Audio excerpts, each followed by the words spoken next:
Hi YouTube, long time no see. It's been a while.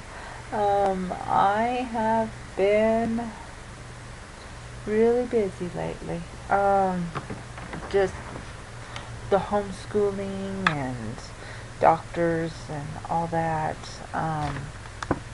Has been, it's been hectic. Once again, I'm in bed. It's like 1:40 in the morning. Um, I have been, why I'm getting on here today is I have started finding recipes. My husband, we found out, is diabetic. And I'm sorry, let me take these off because there's a glare. We found out my husband is diabetic, and so he is a big sweets eater. He always has been. Sweets and bread. And so, since he can't have it, because he can't go on insulin, he's a oil field worker, he has a CDL, and if he goes on insulin, he's not allowed to have it be on insulin if he has a CDL. So we have to control his sugars with his diet. And so we've been really trying to work on that. And so I guess I am going to have to do this so I can see. But we're, since we're trying to do that, and he's a real big sweets eater, we have, I have been searching the internet for different recipes that I can make for him, and just adapting them to diabetic lifestyle and bariatric, which is basically the same as bariatric, because of the fact that I can't have any sugars whatsoever. He shouldn't have them. So I have been, searching and searching, and tonight I found a recipe. It's cream puffs, and I made them completely sugar-free. Guys, they came out superb. They tasted so good. And I'm going to give you the recipe. I will put it at the bottom, my adapted recipe, and so that you can make them yourself. For those of you that can't have any sugar at all, like me, if you dump on anything, even honey, granola, I can't have anything like that. Or if you just wanna, if you're not not gastric bypass, if you're, one of the others, and you just still like, or no bariatric surgery, and you just kind of want to watch your carbs that you eat, your sugars, but you still want something sweet, well, this recipe is really good. For the pastry itself, what you do, preheat your oven to 375, and like I said down there, I'll go ahead and I will give you, I'll put in the description the recipe to this. But you preheat your oven to 375, and then in a pan on the stove, you're going to add 1 cup of water, half a cup of butter, a half a teaspoon of salt, and 1 teaspoon of vanilla, and you're going to bring that to a boil. And once it comes to a boil, mix it really, really good to make sure it's all mixed up and combined. Then take it off your burner, and then you're going to add to that 1 cup of flour, and then just keep stirring it. It will combine with the liquid. It'll clump up first, and then it'll start getting into a ball and pulling away from the sides. So at that point, it's it's mixing good, and just keep stirring it until it's pulled away from the sides, it's formed a ball, and all the flour is mixed in, and it's cool, because what you're going to be doing is adding eggs to it. You want it to be cool, because if you don't, you're going to cook your eggs and make scrambled eggs. and you don't want to do that. So once the dough ball is cooled, then what you're going to do, you're going to be adding 4 eggs. You're going to add them one at a time. You're going to crack an egg, add it to it, and mix it. It's going to look like it doesn't want to mix up, but just keep stirring, because I promise it will add into that, get into the dough. So go ahead one at a time and just keep stirring, then put in the next one, all 4 eggs. And then it's going to be come into, the dough is going to become real sticky at that point, real loose, like kind of like a cookie dough, or like that. Then what you're going to do is get a large cookie sheet, put parchment paper down, and you're going to get either a pastry bag or a Ziploc bag, works just as well, and cut the corner. And then you're going to put your dough inside there, and you're going to squeeze it out into about that big. Just depends on how big you want your cream puffs. And you're gonna put about, it makes about 12 to 16 cream puffs, about an inch apart. You want to keep them about an inch apart.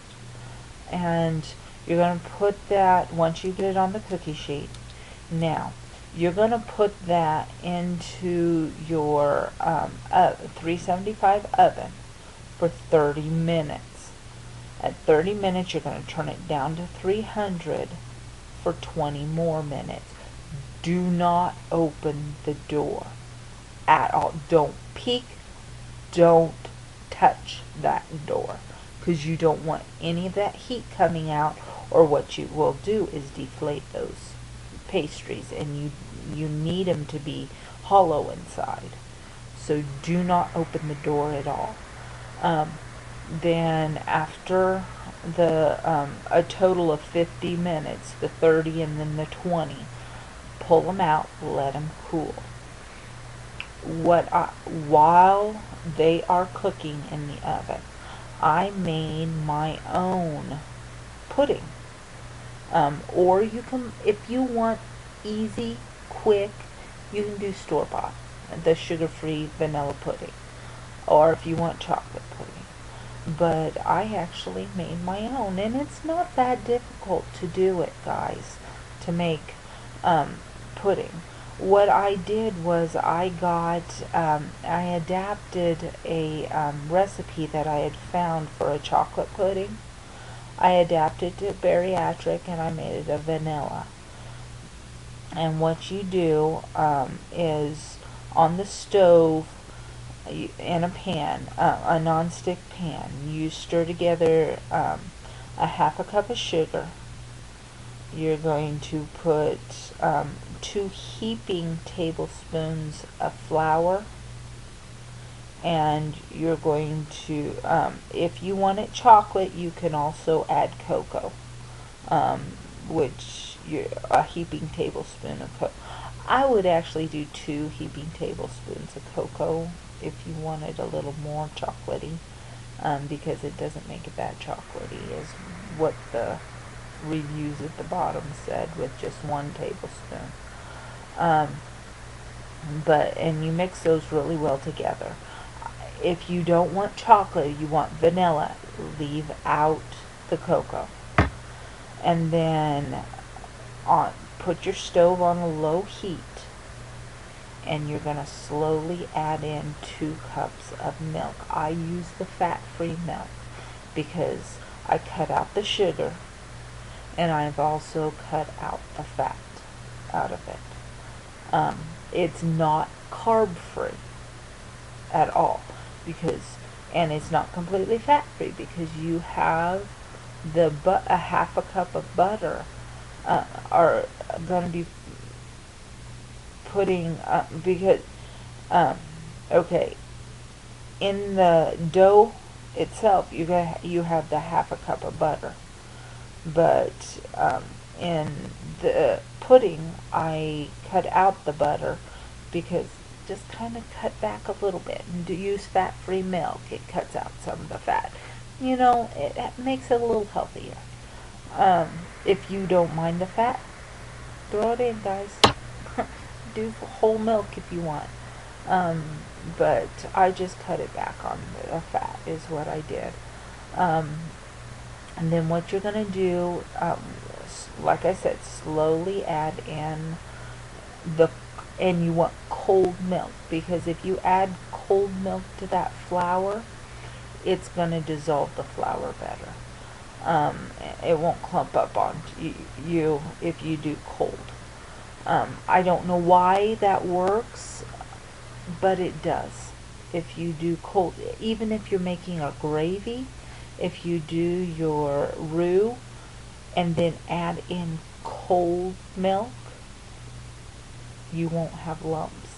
I don't know the reasoning behind that, but I can just tell you it works. So anyway, and you just keep stirring over low heat until it thickens. Once it thickens, and guys, this takes forever. I mean forever to get this to thicken up. But once it thickens up, then I added my vanilla, which is 1 teaspoon of vanilla. If you want to add butter to it, if you want to go ahead and add the butter, at this point when you add the vanilla, then you add 1 tablespoon of butter, is what the recipe calls for. I just omitted the butter to it. Stir that in, then put it in a dish, put it in the fridge, let it set up. Once it has set up, and you can make the pudding the day before. Once it has set up, then what I did, a lot of people just, put the pudding into the puffs. I didn't. I wanted a lighter, because pudding is still a little thick. I got Cool Whip. Some of you may already know that in the tubs, they make sugar-free Cool Whip. And so what I did was I added Cool Whip, mixed it in with that pudding, and made, a pastry filling with that. And once you mixed it together, then go ahead, you can either, with the pastries that have cooled off, you can either cut it in half, and fill it, or you can just make a little hole, get a pastry bag, and fill it up with the filling. Guys, this is so good. The filling is really sweet, and then and the pastry itself is salty and buttery, and with the sweet and the salt, it is so good. It is really, really good. I recommend it. If you like cream puffs, there you go. You got a cream puff. The only difference is it has Splenda. It's made with Splenda, not sugar. I ate one, and how sensitive I am to sugar, didn't up at all, because there's no sugar in it at all, and it just really tasted good. And what I will do is, before I put it down there, I'll also get the nutritional facts to it. I'll put it on and find out what the nutritional facts is. But anyway, it was really good to see you guys, and my computer's about to die, so I need to cut this video off so I can get my plug and load this up. It was really good to see you, and as I get more recipes, I will pass them on to you. I love you all. Bye.